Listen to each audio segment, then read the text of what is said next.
আজকে আমাদের ক্লিনিকে একজন পেশেন্ট এসেছিলেন ওনার মুখের মাড়ির এবং দাঁতের সমস্যা নিয়ে।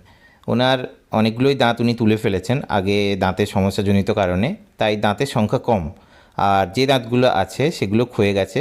তো মূলত উনি তামাক জাতীয় বিড়ি পান এইসব সেবন করেন, তো সেক্ষেত্রে মাড়িটাও অনেকটাই ক্ষতিগ্রস্ত। ওনার শিরশিরানি আছে, প্লাস দাঁত জোরে জোরে মাজেন, তো জোরে জোরে বেশি জোরে মাজার কারণে দাঁত ক্ষয়েও গেছে।